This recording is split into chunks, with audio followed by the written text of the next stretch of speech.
Hey guys, welcome back to Chemistry with Samanatif. Here we are going to continue with the properties of ionic compounds. In the last videos, I have uploaded this lecture related to the formation of ionic compounds and how the formula of an ionic compound is developed, how the charges are cancelling each other, and the final compound has a zero charge. Right now, we are going to discuss about the properties of ionic compounds. So this will be the top thing, properties of ionic compounds. So these will be the properties of general ionic compounds. So number one is these cannot conduct electricity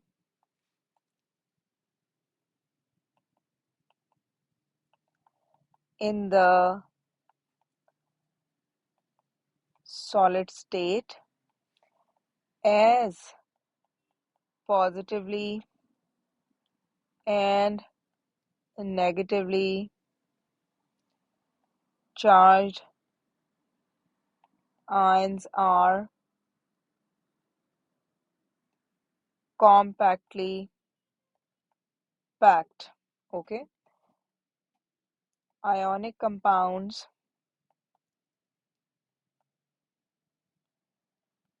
can conduct electricity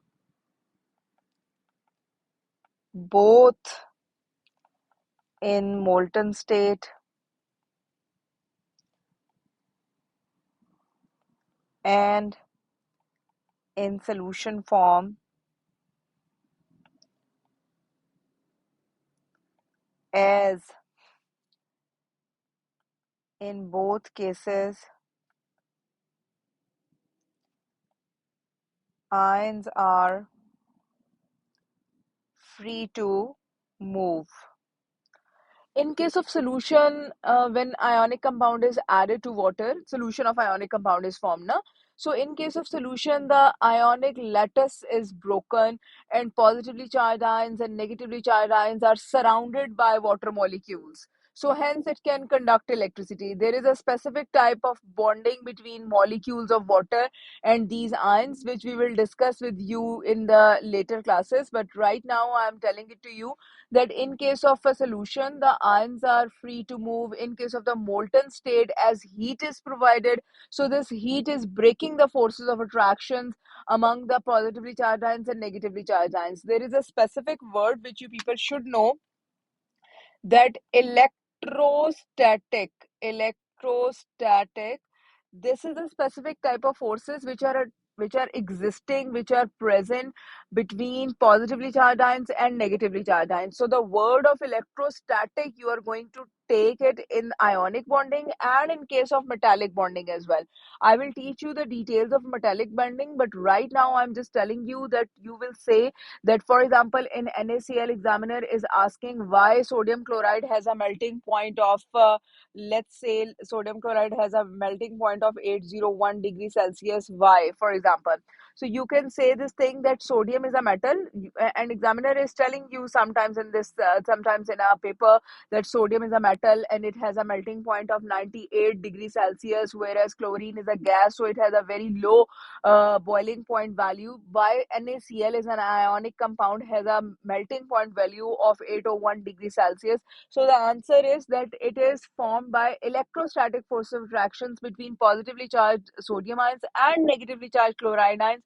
That's why NaCl has a very high melting point of 801 degrees Celsius. So when we are going to provide the heat to NaCl, it will break up these forces of attractions, and then Na ions and Cl ions will be free to move. Hence, they can be used for the conduction of electricity. Okay, so this was related to electrostatic force of attractions thing. And now the second point is ionic compounds have high melting point. Yeah, this is one of the property. Compounds have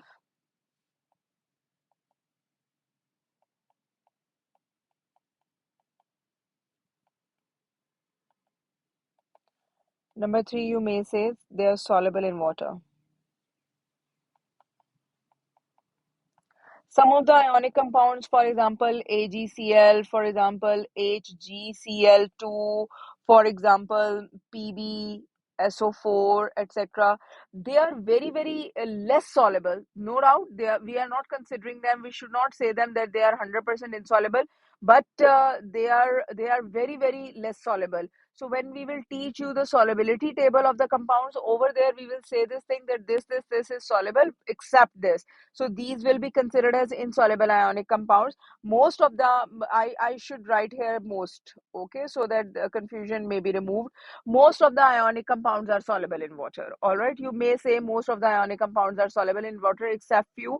We will teach you about the solubility of the compounds. Over there, I will tell you that which of them are soluble and which of them are insoluble. Okay, so these are the general properties of the ionic compounds which one should know. How a lattice is forming, that has been discussed in the previous lecture.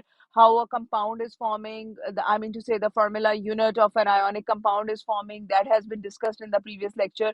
So all these things are covered till now, and ionic bonding is approximately, you may say this thing that it is 100% covered in these lectures. Right now I am taking you to the next board, and that is related to the covalent bonding.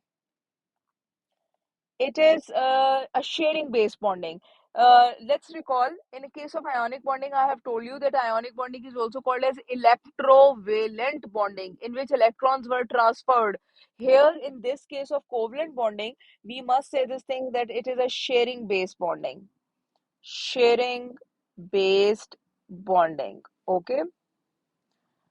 One thing you should recall that in ionic bonding, metal and non-metal both were present, whereas in covalent bonding, only non-metals are the participants.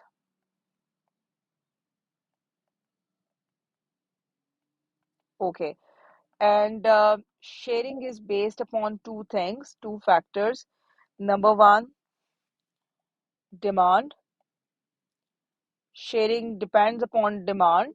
It means that if, for example, if one partner is deficient of two electrons, so it is going to share only two electrons. It is never going to share one electron or two electron or three electrons. If it is deficient of two electrons, it is just going to share two electrons. So sharing depends upon demand, and sharing is on equality basis. Sharing is on equality basis. Okay, so don't forget this thing that as far as the sharing is based, the partners, both of the partners are sharing the electrons on equal basis. Okay, we are going to discuss this in detail, in great details. I will discuss this topic, inshallah.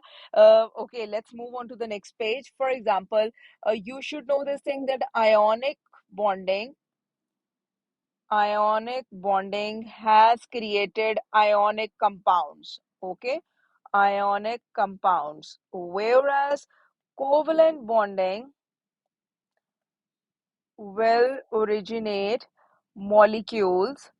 And we already know this thing that molecules are of two types. One of the type is molecule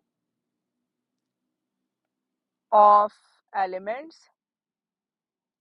whereas the other type is molecule of compound. Okay, molecule of elements and molecule of compounds. Okay, let's move on to the next page. Okay, so sharing region is a specific term which we are going to use in case of covalent bonding. It is an area, basically it is an area between the two partners, between the two partners of covalent bonding, in which the partners are keeping their shared electrons.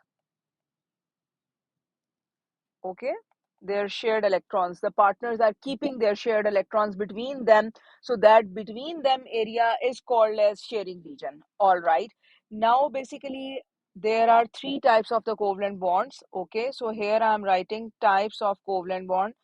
Types of covalent bonds. Number one, single covalent bond. Number two is double covalent bond.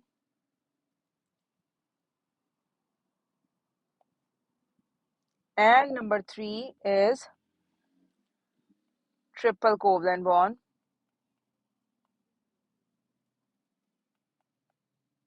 Okay. Single covalent bond, when both of the partners are sharing one electron with each other.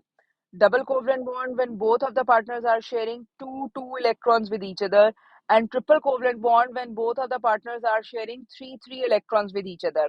So when they are sharing one electron with each other, there will be total one pair of electron in the sharing region. Whereas when both of them are sharing two electrons with each other, there will be total two pair of electrons in the sharing region.